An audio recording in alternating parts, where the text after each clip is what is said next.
This is an advertisement by BetterHelp. January arrives with a sense of expectation and change. But real change is rarely loud or dramatic. It's noticing what no longer needs to be there. Thoughts you keep turning over even when they're not helping. And when you live with those long enough, they can start to feel normal until you pause and see them more clearly. That's where perspective helps. Not fixing yourself, just creating space to understand what's been weighing you down. Therapy can offer that space, a clearer view of your own patterns and what's worth holding on to. BetterHelp makes starting straightforward. You answer a few questions and they match you with a qualified therapist. If it doesn't feel right, you can switch at any time. Whether you're into New Year's resolutions or not, working to better yourself is something everyone should do. And you don't even need to bulldoze your life to do it. Simply use BetterHelp. BetterHelp makes it easy to get matched online with a qualified therapist. Sign up and get 10% off at betterhelp.com/restishistory. That's betterhelp.com/restishistory.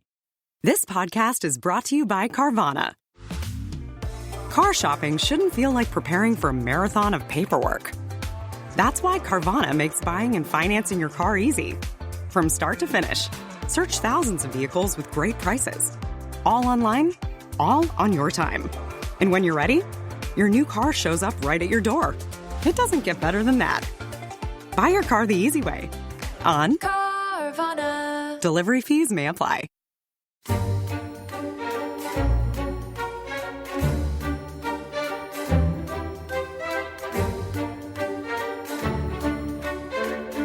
Hello, welcome to The Rest is History, and with me is Dominic Sambrook. And Dominic, do you remember we did an interview with GQ about the podcast, and I'm not saying that to boast. Fashion tips. Fashion tips, what the well-dressed man in Chipping Norton is wearing. And one of the questions we were asked was, what fields of history do you know absolutely nothing about? Yes, I do remember that question. I paid close attention to what you said, because I thought that it might prove useful. I could store it up and then spring it on you.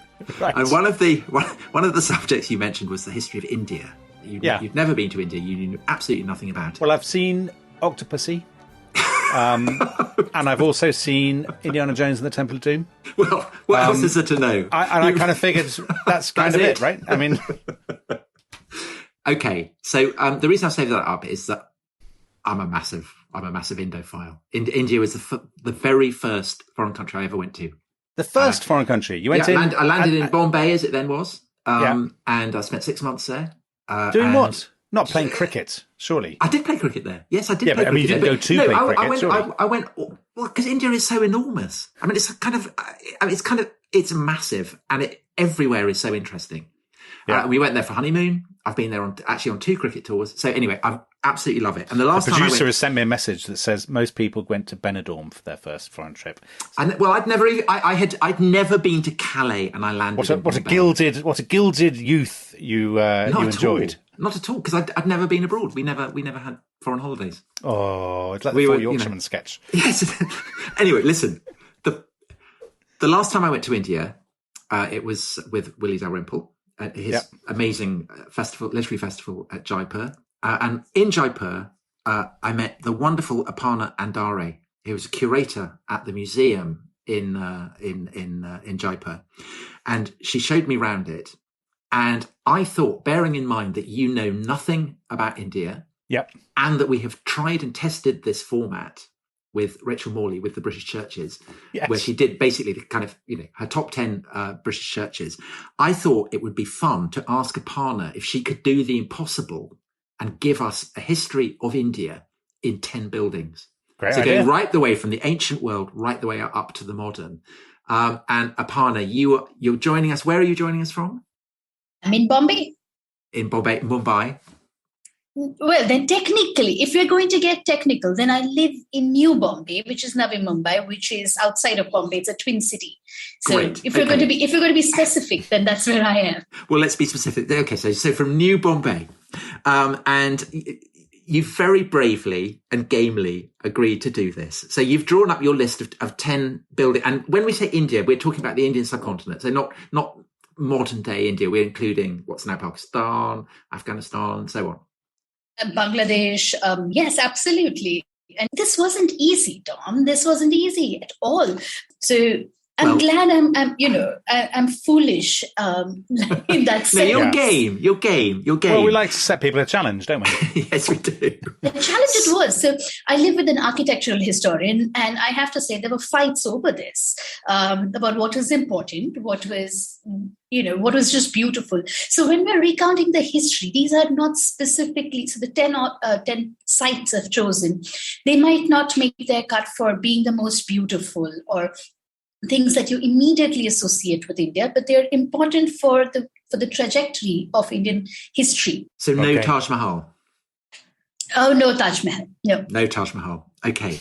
Everyone knows the Taj. I mean, it is gorgeous. Still obvious. It is too obvious. Absolutely. Even Dominic's heard of the Taj Mahal. Tom is very obvious sometimes, Aparna. You might have noticed. Okay. But have you been? Have you been to the Taj? Have I been to Taj Mahal? Yes. Yeah. Yes, of course. And did you like it? I loved it, except that we went there for our honeymoon, and my wife was sick over a large number of India's most historic buildings, and the Taj Mahal was one of them. Oh, what a lovely story! The other one was Fatehpur Sikri, romantic, appropriately. She's going to kill me for revealing this. Anyway, let's reverse out of this particular conversational cul-de-sac. Yeah, we've got 10 buildings to get through, and we don't want to do a Rachel Morley and leave 7 of them to the last 5 minutes. Okay, so Aparna, what is your first building? Okay, so the first site we'll pick is the Indus Valley Civilization and a site called Mohenjo-daro, which means the Mound of the Dead. And this is the high point of Harappan civilization between 2600 to 1900 BCE. I think what is most interesting is the Great Bath, which is how every big swimming pool ought to be. It's on top of a citadel, and it's got channels around and lots of changing rooms and bathrooms. So it probably was a ritual space, and is this fantastic water. It's like a swimming pool, right? So it uses tar and it uses gypsum plaster, so it's quite watertight, and you could probably look all over from it. Now, Harappans, or the Indus Valley civilization, thrived on trade, it thrived on commerce, and they also basically set up big city and trading outposts. And they had to then move. Why did the Indus civilization fade out? We don't know, but it perhaps was also a direct result of climate change, because water had moved out, or so it's getting hotter. I don't know if it was getting hotter, but I think the river flowed differently. And so, does that mean that basically this is a dead end? I mean, what happened to these cities if they were completely abandoned? Were they forgotten about? I don't think they were. Yes, they were probably forgotten about. And if we excavated a lot more, I'm sure we'd find more evidence and more sites. Nobody really knows what happened to them. But what they've left behind are more mysteries and questions than they have left answers. Fabulous. Okay, well, that's a great one. That's a very interesting one. So that's sort of, at that point, would you say that Indus sort of Valley civilization it's one of a handful on the world, isn't it? I mean, this must have been one of the most glittering cities on earth at the time. Am Absolutely. I right? It had lots of people living there. It had people who were traveling and trade happening. So this would have been a high point of urban life. And I really hope that we can sort of go. And there are more archaeological discoveries that are happening. There are people who are analyzing data. We're looking at objects more carefully. But the fact is that we don't really know very much, but we're finding more every day. Okay. We're moving quite slowly, Tom, already, I noticed. Oh, God, are we? We're in a Rachel Morley situation. Okay. No, we're not going to be in one. Okay, that's good. That's high. Those are brave words. Yes, okay, because I have notes, and I have decided to stick to my notes. Okay. So Number two. My second site is a site that I don't know if many people have heard about. They're called the Barabar Caves. Tom, do you know where they are? I know intimately. No, very well. Yeah. No, so neither of us have heard of it. So what you've heard of are rock cut temples, right? You've heard of cave sites across India. And Yes. these are probably some of the oldest cave sites there are. And they go back to the 3rd century before the Common Era.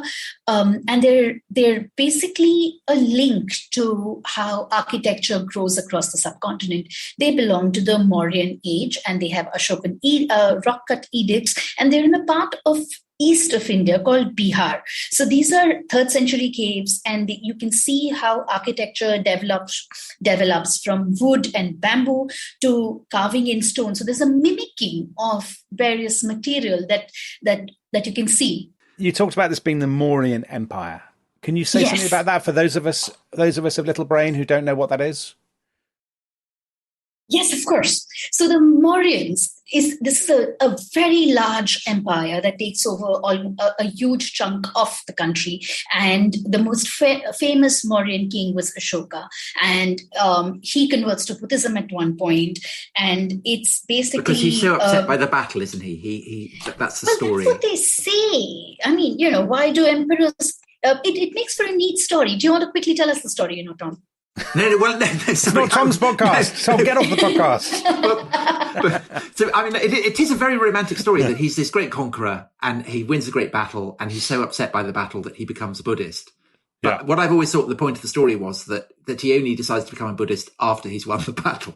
So he's already got the empire, yes. He's virtue signalling. Is that what he's doing? Well, possibly. That might be one way to put it. So interestingly, there are the tales that we get to know about the Mauryans also come from Greek sources, right? So you have Greek diplomats who are in Pataliputra, which is now Patna in the east of India. And then you've got several people who are traveling in. And Ashoka is a later king who also sort of expands it and leaves a lot of, he leaves stone and rock cut edicts. Now, I should probably tell you that Ashoka was reigning around 273 to 232 before Common Era, and is one of the greatest sort of legendary kings of India. But and also you talked about the Greek influences. So this is in the wake of Alexander the Great kind of crashing into the Indus, and so this is a period where you have Greek Indian influences kind of mixing and mingling with each other. Not only will Greek influences mix and mingle, but they'll also leave a legacy of art and architecture.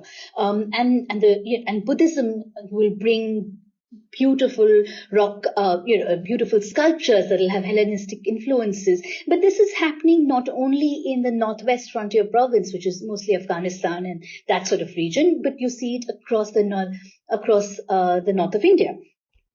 So this is a period. I think the one thing to realize is that you never have watertight, sort of independent civilizations that don't have connections to the world. Everything is a clash of civilizations. Everything is an encounter of different people. And that's what you see reflected in art and architecture. Yeah, so Aparna, we did an episode on Afghanistan, and we talked about the way in which the wealth of India is constantly attracting outsiders. Mostly coming through the Hindu Kush and so on. So Alexander would be, I guess, an example of that. Absolutely. So number 3, what's number 3? Number 3 is a site called Udaygiri, which literally means that it is the hill of the rising sun, as it were, in Madhya Pradesh. That's the central province in India, and a small town called Vidisha. Now, everyone thinks about this part of the world and thinks about the great Sanchi Stupa, which was where they thought that the relics of Buddha would be. But that's not the site we're going to talk about. We're talking about Udaygiri, and specifically cave number 5 in Udaygiri. Another cave. You love a cave. I do love a good cave. It's all caves that is with you. True. It is all caves with me. So cave number 5 is not how you typically imagine a cave, which is a dark space that you have to sort of crawl into. When you walk up Vidisha, when you walk up Udaygiri, where we are, you basically find yourself in an audience sort of hall structure where there's a massive stone carved Varaha, which is the boar avatar of the great god Vishnu. And he's rescuing Bhudevi, who signifies the earth goddess. And in audience is Chandragupta II, who is a Gupta king. And this is a very, very important site because it also makes a clear link between divinity and kingship. And you've got, and while the earth is being rescued, perhaps the protector of earth in this realm, Chandragupta, is in audience. So it's a very important and quite a spectacular cave site. And that's my choice number 3. So Chandragupta, is he the guy that gives a load of elephants to Seleucus, one of Alexander's successors? Is that one of his claims to fame? Okay, everyone gives elephants to everyone. Oh, okay. All right. I'm sorry. Is that that's just a constant theme of Indian history, the transfer of elephants? It is. If you came to India, I'd get you an elephant too. Oh, that's a lovely invitation. Thank you. So, Chandragupta, of course, Chandragupta II is, of course, a very important king. And this kind of articulation of kingship and power hasn't quite really been seen before. We're looking at this massive site. It also has several other sculptures. But when I say it's massive, it is taller than Tom is, right? So it is larger than life. And you have to look this site up because while we're in presence of divinity and kingship, you've got several other gods, and including the gods of the snake land, so Nagadevtas, who are all in attendance as this boar god rescues Bhudevi. So even the choice of having a person having the king depicted in presence of this sort of this tableau is quite significant. And we're now in the 5th century. So, because Aparna, one of the things that immediately strikes someone going from Europe to India. So in Europe, all the kind of the classical gods are gone. Nobody worships them anymore. In India, you talked about Vishnu. Vishnu is still worshipped. So this tradition of temple building remains a living one. And Absolutely. Kind of, the sense of that history is alive, perhaps in India in a way that the distant past isn't in Europe is really striking. I always found. Well, I also think that forms of worship change and religions become fashionable and then they go away. So for a long time, Buddhism, which was so important in building these massive sites with kings turning Buddhists, it just disappeared from the subcontinent. In the same way, iconoclasm constantly happens to these great sites where you have the rise of a certain kind of religion and then it fades away, and then sometimes it's retrieved or a mythical past gets retrieved constantly to legitimize rule. But it's not in the same way that religion is practiced. So while temples are being built, they constantly change, and there are newer myths that happen. There are newer sites that get built. Even visually, things are different. And that's brilliant because it enables you to choose buildings that exemplify certain periods of Indian history, and otherwise this whole project wouldn't be working. So number 3, we got to. So what's number 4? Ooh, number 4, and it's very interesting that we are talking about religions, because we're now going to change track from a Jain Buddhist site to a Muslim site, and we're now in the 7th century and in the land of Kerala, to the Cheraman Jama Masjid, where so Kerala is in the south of India. Kerala is in the south of India, further down from Maharashtra and Bombay, and it's the land where Roman ships would go. It's where supposedly St. Thomas went, isn't it? It is where. Yes, so it's open. It's open to the Middle East. It is open to the Middle East and it's open to the Arabs, and that's where you have the first mosque being built. And this mosque was built in the lifetime of the Prophet, where where the Cheraman king converts to Islam, because he has a dream where the moon splits into two, and it's the same sort of miracle that the Prophet has performed in Mecca for for people who don't believe him, and he's quite puzzled. The king is quite puzzled about what this dream means, and an Arab tells him. So there are lots of legends around how Islam got to Kerala and what and why the Perumal ruler basically converted. But what's interesting is that the site of the first mosque still stands. So in about 1505. The Portuguese come in and destroy this mosque, the Jama Masjid. And what is interesting is that there's still a model of what the original looked like, and what the original was like. And we have a direct link and references to what a 7th century mosque in India would be. That's amazing. Can I ask a question, Aparna? Yes, please. Why do you think he converted? Because often conversion goes hand in hand with kind of politics, with kind of diplomacy. So people would adopt Christianity, for example, because they, Orthodox Christianity, because they wanted to curry favour with Constantinople or something. But if this is in the lifetime of the Prophet, what is in it for the Indians in converting to Islam? So we're looking at Kerala, which also has a very different socio-economic structure. It isn't the same as the rest of the country is. The Malabar coast, especially this region, has several connections. So it's likely that this sort of movement to Islam would be good would shake up pre-existing court practices. Right. I'm assuming that there's also a strong socio-economic, political reason why a ruler would convert. Aparna, do you also think, so there's Christians get there and there's a synagogue. So you've got Jews and Christians, and Islam is a kind of, part of it draws on Jewish and Christian traditions. So perhaps it had kind of warmed things up. And I suppose the contrast between this mosque in Kerala, which is presumably brought by traders and by people crossing the sea, with the subsequent arrival of India, the Muslims who invade India are coming across what is now Pakistan into the north. But they're coming into the north, and Kerala is further down south.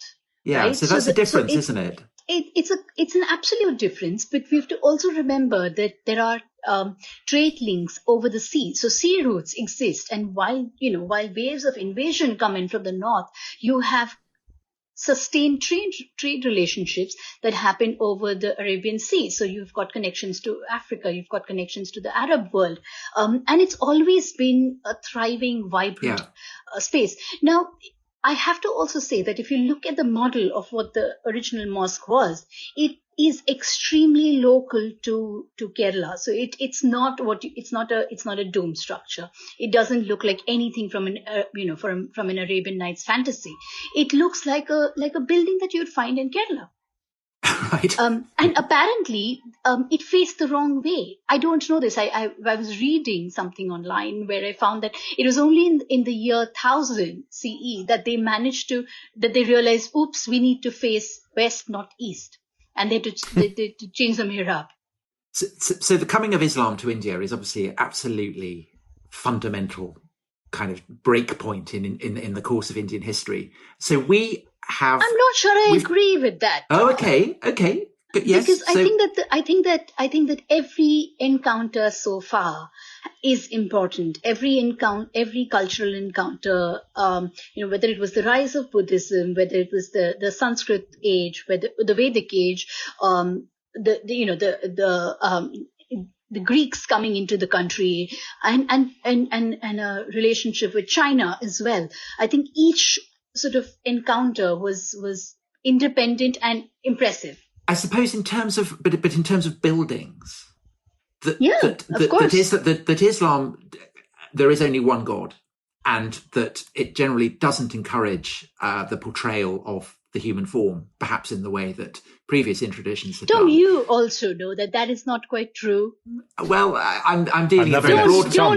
Tom, you're being schooled in your own podcast. I know. I'm dealing in very broad brush. I'm dealing in very broad brush terms here. But there is it does kind of introduce quite a radically new artistic and architectural tradition, don't you think?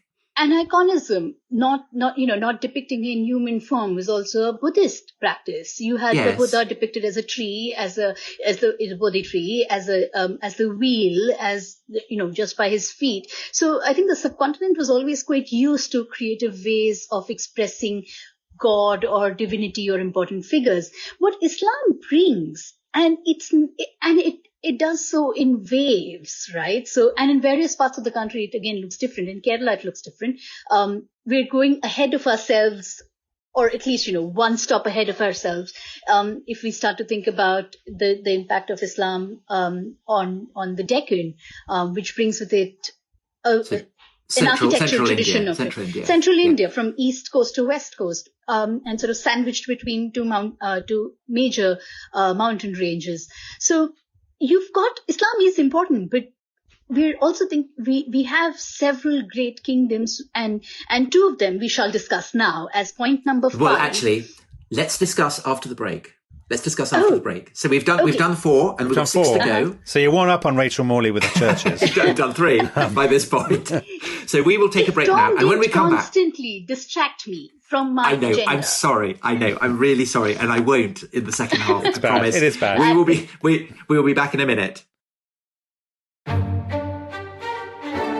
This episode is brought to you by Rocket Money. Tom, we often talk about how to organise our finances. I'm very conscious that I'm paying for a lot of mad subscriptions. And there's one thing that we've talked about often on this show. It's the thing that we probably hate more than any other, and it's a hidden fee. I would love to get my finances under control. There are all these things piling up on our bank statements, and I think I need to fix this problem. I need to sort this out and to stop this. I mean, my finances are so chaotic that I need this app. So I'll tell you what it is. It's called Rocket Money. It's a personal finance app that helps find and cancel your unwanted subscriptions. It monitors your spending, and it helps to lower your bills so that you can grow your savings. With Rocket Money, you can track all of your subscriptions, and you can easily cancel within the app with just a few taps, saving you time, avoiding charges. And you can also set budgets and goals and get personalized insights and regular reports to track how you're doing. They will even send you real-time alerts for large transactions, upcoming bills, refunds, and even low balances. So let Rocket Money help you reach your financial goals faster. Join at rocketmoney.com/ishistory. That's rocketmoney.com/ishistory. rocketmoney.com/ishistory. This episode is brought to you by the Financial Times. I think we both agree, Dominic, that in the clamour of countless voices competing to break the news and telling you the what, the who, and the where on these stories, there's often something missing, isn't there? There is, Tom, because I think to get a true understanding of any story, you really need to know why. Take FT journalism. It goes deeper, providing the insight, analysis, and perspective to help you see the whole story and truly understand the issues that matter. Why did it happen? Why is it important? And why will it matter? I've got a brilliant example. So they had an article recently, a fascinating article about why populism became popular. And this Financial Times article absolutely delved into that. It was so interesting. And does it nail it? Yeah, it nailed it. Absolutely nailed it. And it really made me look at populism in a new light. Well, if you're interested in the why, we have good news. Yes, listeners to The Rest is History can save more than 40% on an annual digital subscription to the Financial Times by visiting ft.com/history. For the why, Financial Times.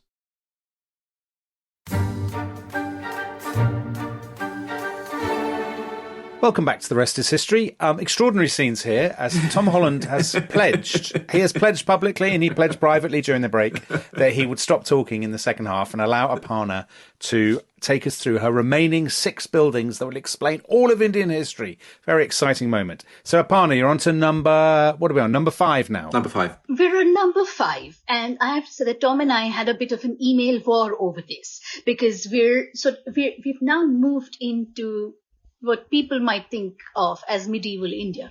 And we're moving specifically south. We've spoken about Kerala. We're going into the mainland a little bit, and we're thinking about southern superpowers, the kingdoms of Chola and the Vijayanagara kingdoms. Now, each of these can have their own podcast. Each of these kingdoms could and should have their own podcasts, and there are experts on this. So I am going to only talk about the Raja Rajeshwara temple in Thanjavur that the Cholas built. This is a massive temple. It is going to completely change the way temple building will happen in India after this. And so, Aparna, when is this temple built? So Raja Rajeshwara Chola builds the Brihadeshwara temple between 1003 to 1010 CE. So we're in the millennium now. And it's in Thanjavur, which is in southern India, and it's massive.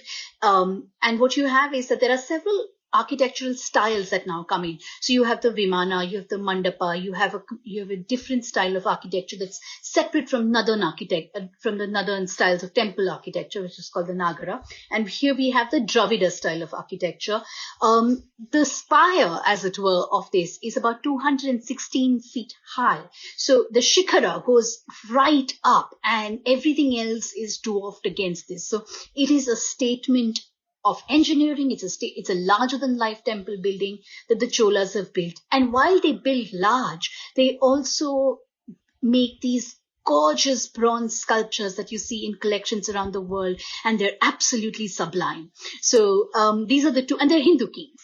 If they're building big, then they must be incredibly rich. Is that They are very, very rich. Absolutely. And this is what they're sort of establishing themselves as the richest dynasty, as someone very, very influential. And this is just the high point of Chola architecture, the Brihadeshwara temple. And Aparna, can I jump in? You said this was medieval. We're getting into medieval India.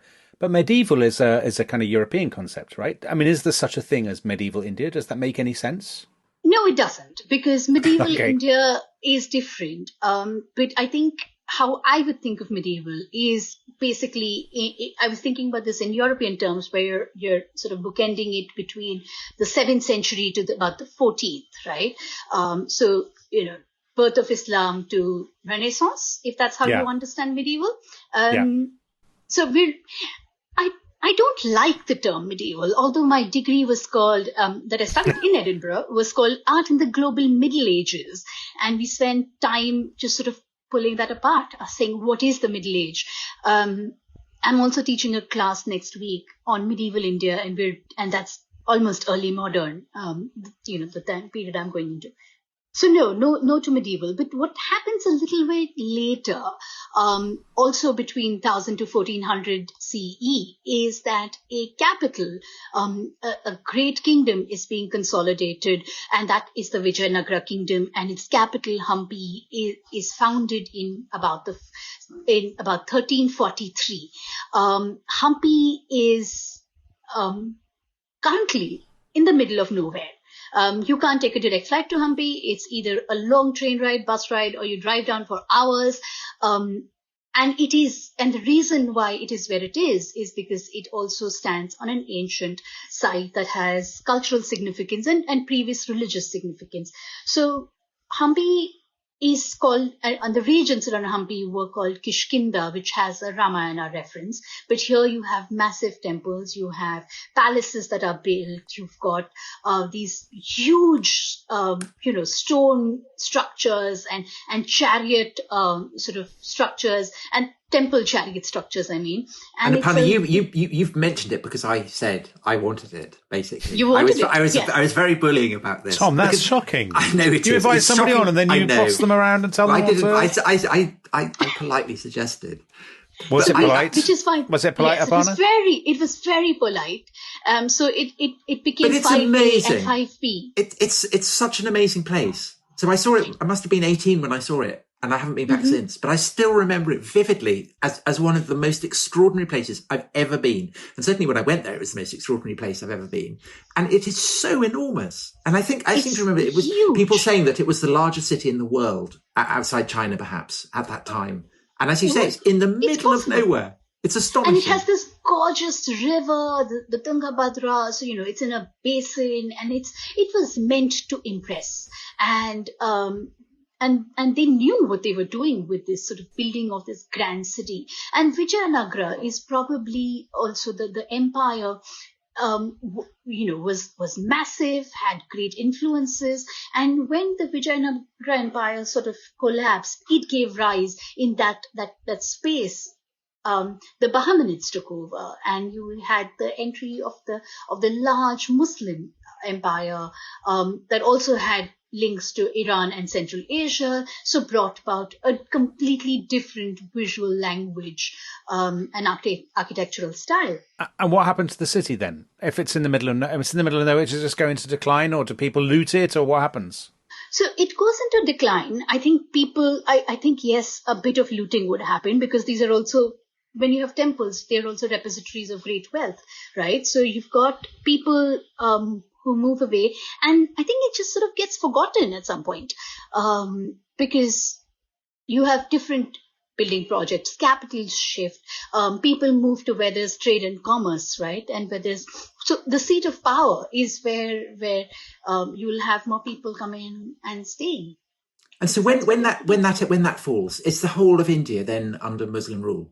Are there any Hindu kingdoms left? But they're different. So there are different empires. The Bahmanids never quite take over. They don't go sort of the north of the Vindhyas. You have, so they stick to the Deccan. But are there any independent Hindu kingdoms left? Yes, of course, there will be independent kingdoms, and there will be kings who are fighting. Varangal would be one. So you do have them in pockets, and we're still. It's such a massive country, right? So nobody really ever and not even English colonization takes over completely. Okay, so these great medieval Hindu kingdoms collapse. Yes, they collapse. With exceptions, India is now largely Muslim ruled, and we're going into the early modern period. So what do we have at number 6? We're now traveling further north. So number 6 is perhaps one of the most beautiful sites, and a very interesting and contested site too. You've heard of this, slightly tall building called the Qutub Minar, which basically is a large, it's a tower of victory, as it were, and it's a 12th century complex called the Qutub Minar complex in the heart of Delhi, now in the heart of Delhi, but in one of the old cities of Delhi called Mehroli. And it's a set of very interesting sites.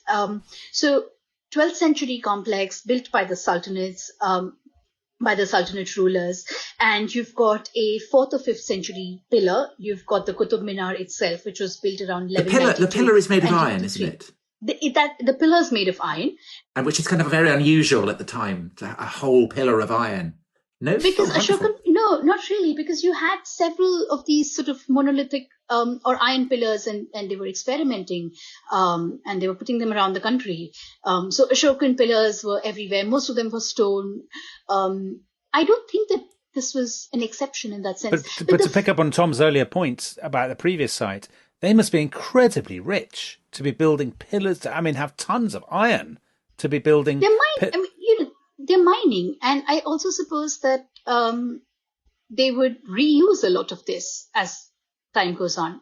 Right. But they're definitely rich, aren't they? You mean we're a rich country? Yes. Of poor people? Yes. So tell us more about the Qutub Minar. So you've got, and the reason why I've picked the Qutub Minar is not because it's such a fantastic structure with, beautiful calligraphic panels and the use of sandstone and all of that. Why I've picked this is because it's got a set of very interesting structures around it. So you've got the iron pillar, which is 4th or 5th century. You've the Qutub Minar itself. You've got the tomb of Iltutmish, and Sultan Iltutmish died in 1235. You have the Alai Minar and Darwaza from 1311. So the Qutub Minar mosque that gets built uses spolia, right? So stuff nicked from other temples and things. Stuff nicked from Jain temples, Hindu temples. Now, what's important about the way spolia is used is that it's a very deliberate articulation of power and authority over other religions too. So it's not as simple as saying, hey, I've got this column, I'm going to just use it. But it also, when you invert these things, so spolia is not innocent, is what I'm saying. Yeah. So which is why absolutely. Yes. I think that the Qutub Minar complex becomes very important and interesting. And this trope of, Islamic invaders as iconoclasts and as people who would ruin temple sites just to build their own, is sort of, these sites like these give the whole iconoclasm and iconoclasts idea visual and material proof. Because what has happened is that in the past, everyone is iconoclastic, right? Buddhist cave sites get usurped by Hindu cave sites, but you don't leave as much visual evidence, or that evidence is lost indeed over centuries. But with a lot of Islamic rulers, especially around the 12th century, you have proof that temples were being brought down to create mosques. And I think that the whole narrative of iconoclastic Islam is reiterated constantly because of these very highly visible architectural patterns. So, number 7, what have we got? Number 7 is we're now sort of inching closer to the early modern, and we have another very important dynasty, and that are the Grand Mughals, who would never call themselves the Mughals, of course, because, they think of Mongols as uncouth. They would think of themselves as Timurid princes, but we know them all as the Mughals. And Mughals come to India with the young Prince Babur, who wants to conquer, and he's sort of getting thrown out of Central Asia, has to fight for his own land, and decides to head east to India. And one of the first things he does when he captures Kabul in Afghanistan is that he sets up a garden. He creates his own garden. This is a Persian thing, isn't it? The walled garden. It's a Persian idea, yeah. It's a Persian idea that he brings in, and then his successors also illustrate the fact that Babur is building gardens. Babur was quite garden crazy. I mean, he had a green thumb. He liked his gardens. He missed fruits of Central Asia and cried, which I find that quite endearing about him, because he misses his home and he's trying to create a new home for himself, whether other people like it or not. But I like the fact that one of the first things that you would build in the subcontinent and to make it your own is a garden. So it's a romantic idea also. Yeah. So he founds the dynasty that in the long run the most famous monument is the Taj Mahal. And perhaps we should just very fleetingly... He's desperate to talk about the Taj Mahal. Well, just very fleetingly mention it, because... Yes, he founds the Mughal dynasty that builds the Taj Mahal, which is quite a lovely site. It is. It's not bad, is it? I mean, it's not right. bad. But... It's not bad at all, no. Mughal architecture. Yes, Mughal architecture is great, but I'll tell you my reservations about the Taj and the way we see it now is that the English came in and flattened all its gardens and gave us lawns there. So that's what I was going to ask, was that I remember going and the guide saying it was much more beautiful before the British came. There you go. Because gardens themselves were designed, and I think that, and which brings us back to the Baghe Wafa and fidelity, is that you could never have seen the Taj in its entirety. You always got glimpses of it, and while you walked through, there were trees that had flowers and fragrances and fruits. So it was a multi-sensorial experience. And it's very important to also realize that tombs and gardens are not just for commemoration, but they're also a way of keeping land under control.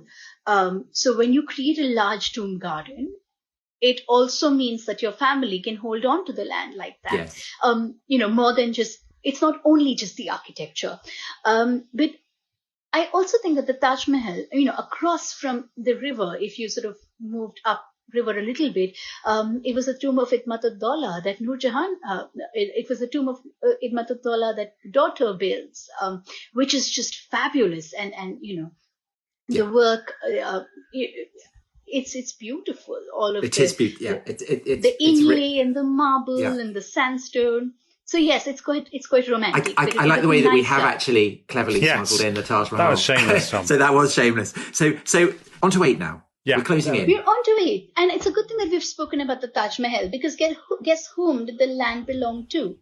It belonged to the Amber Jaipur rulers. So the site for the Taj Mahal was bought from the rulers of the House of Amber, which later becomes Jaipur, and I'm dragging us kicking and screaming into the 18th century, where in 1727 the grand city of Jaipur is being built. So we're in Rajasthan, and Dominic will know this because Udaipur is also in Rajasthan, and Udaipur is in Octopussy. It is. Go on, tell your story. Tell your story. I know what you're doing.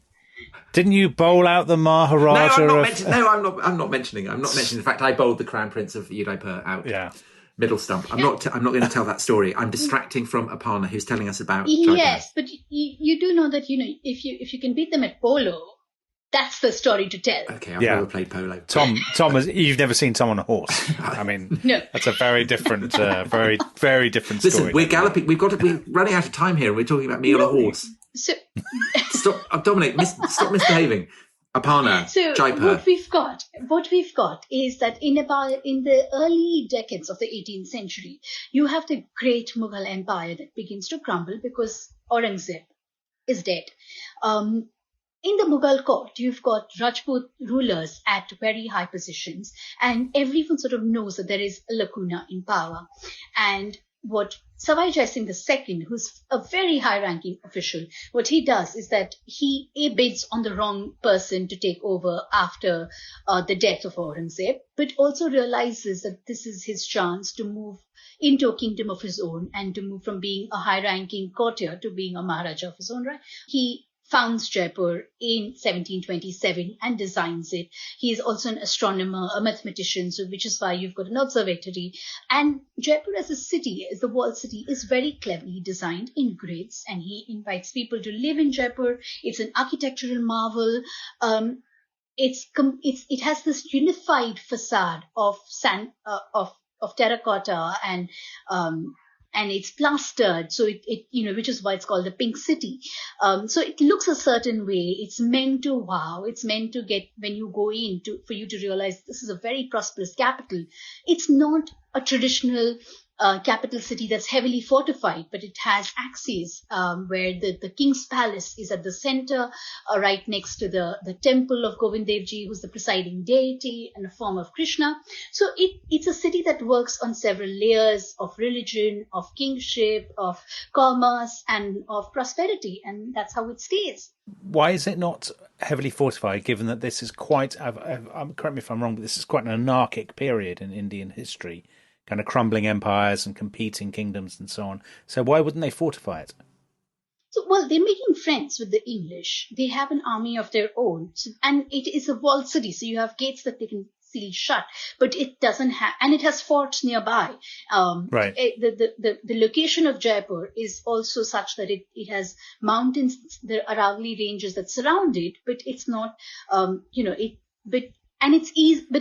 is just off a highway. Of a very important, prosperous trade route between Agra and Ajmer. So it is a city that is meant to be prosperous. Why would you not fortify it? Because you dealt with things diplomatically. Jaipur rulers always sort of knew which way their bread was going to be buttered. So they were they were high-ranking officials with when the Mughals were powerful. They made friends with the English quite quickly. They had a resident who lived in Jaipur. They also, in fact, offered their army to the English at some point and supported the English side when the rebellion first happened. Okay, so right. You talk about the English, the British. We have two places left on your top 10. Do the British feature? Are they number 9? I think we have to talk about them at some point. Go on. And I think that an interesting point for us to talk about the intervention, and especially because we're talking about architecture, is that we think about the formation of a new style of architecture, which is called the Indo-Saracenic style, which we've got lots to thank Samuel Swinton Jacob, who also was in Jaipur for a long time. So it's an amalgamation of various Indic elements and European taste, right? So it's basically England meets India for architecture. And one of the most beautiful pieces of that is the Gateway of India.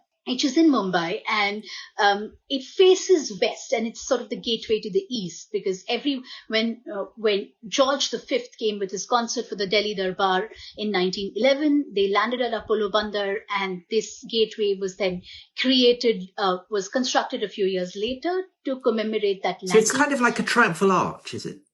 It is sort of, but it's also where we said goodbye to the last of the colonizers, and put them on a ship, and that's where, ceremonially England left India. So that's the point. But we can't only talk about British intervention in the 20th century without talking about the partition. Right. So when India and Pakistan become separate India, countries. Pakistan, Bangladesh in 1947. So when we think about the partition, we always sort of think about the partition towards the west. So India and Pakistan, we frequently forget that there was an equally tumultuous time for when Bangladesh, which is at that time East Pakistan, so there was a country that was separated with a large landmass between it, and then Bangladesh also had its own independence. So India being the Indian subcontinent getting partitioned into Pakistan, India, and Bangladesh. This was such a massive tragedy that we can't quite think of a monument. In fact, it was only in 2015 that the Partition Museum was set up in Amritsar that started to gather artifacts and oral histories. It was the largest migration that happened in the history of humanity. Several thousand people died. I don't think that this country or any of these three countries have really addressed the trauma and have gotten over the trauma of partition. It has been 75 years.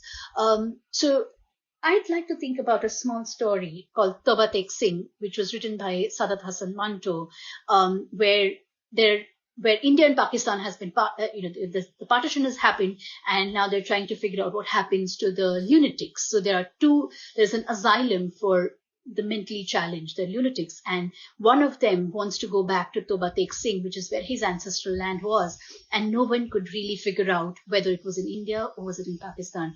And it's a very touching story of a fictitious village in the middle of, that is caught between these two countries, getting so brutally sliced up without much thought.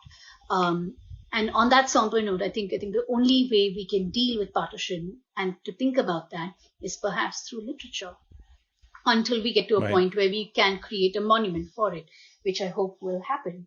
Where would such a monument be? That's an interesting question. So, where would you put the monument? On the partition line? It's a very long line. The one between India and Pakistan has a barbed wire throughout. There is one entry point between the two, which is called the Wagah border, and they have ceremonial armies of both sides sort of have these tattoos and yes, the guards are kind of very fancily dressed, aren't they? And yes, kind of march up to each other. Exactly, and I think that the atmosphere is us versus them, which is not how this needs to be, because ultimately we have more in common with each other than differences. And I think politics has really sort of stepped in. Where would this be? And of course also on the eastern end, where Bangladesh still is such an important and integral part of culture of Bengal. So we've done the countdown. Final countdown, number 10. Number 10 is a building that no longer stands. That's radical. But there you go. And I think that it sort of tells us the story of a very fast changing India. And I'd like to think about the Hall of Nations and the Nehru Pavilion, which was built in 1972 in New Delhi again at Pragati Maidan as an exhibition space. It was the high point of brutalist architecture and built by an architect called Raj Rawal, who saw his building getting built, celebrated, won awards, and then destroyed in front of him. That must have been depressing.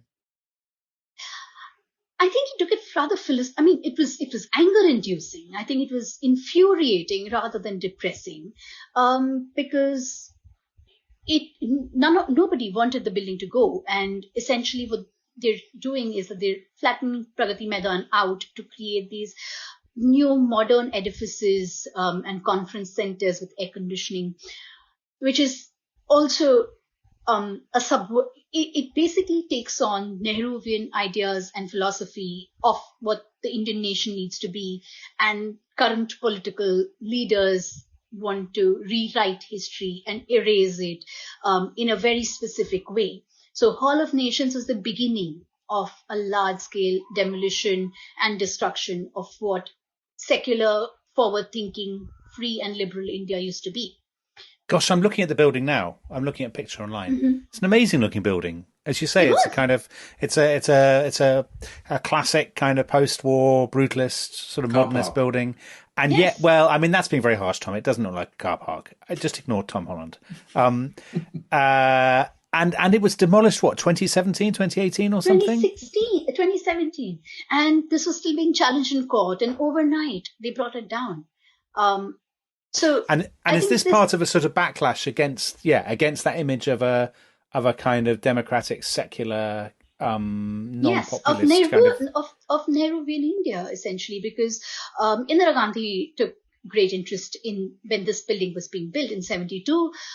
It is a backlash against a progressive, secular India. And it escalates greatly. So I had to talk about this because Kaivan Mehta, who's an architectural historian and writer and a friend of mine, basically says that you can sum up you can bookend the story of in modern Indian architecture between two demolitions, one of Babri Masjid in 1992 and then Hall so of tell us Nations just tell us about that one, because that is, I mean, really important and a very contested site.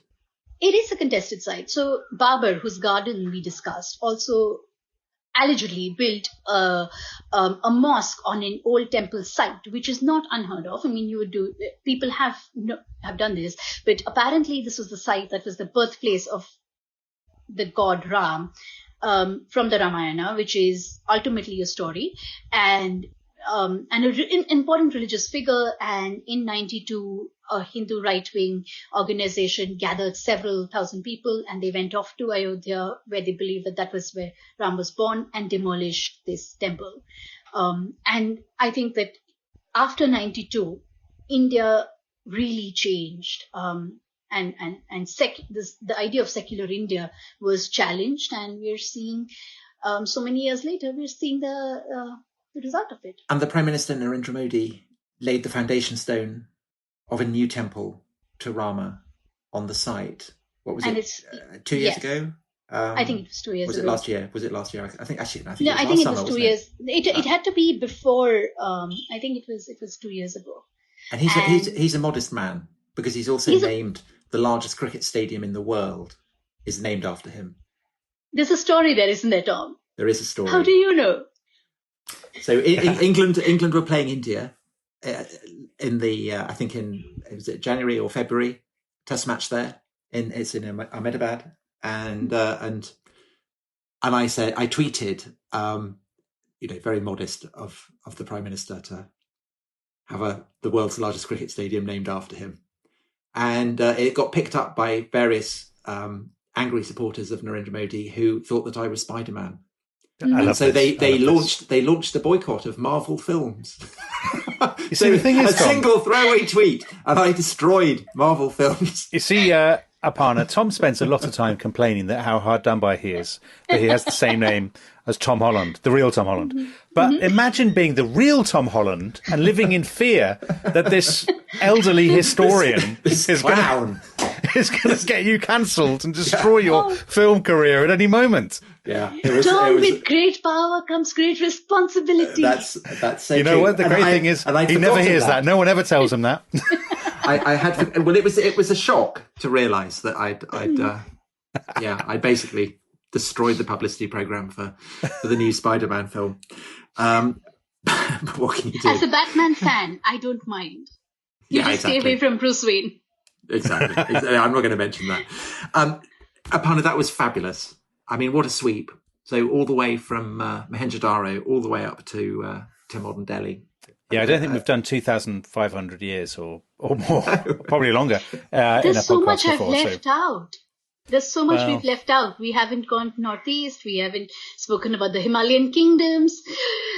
I forgot to say lots of things that I'd made notes about because brilliant. I can hear the clock ticking. It was absolutely fantastic. I mean, I didn't think it was possible to do a history of India through 10 buildings in just over an hour. But it's a challenge that you have triumphantly passed. So heartiest congratulations and many, many thanks. Yeah, thank you. Thank you. So that concludes the entire history of India. We will see you on The Rest is History next time for more historical meanderings. Goodbye. Bye-bye. Bye.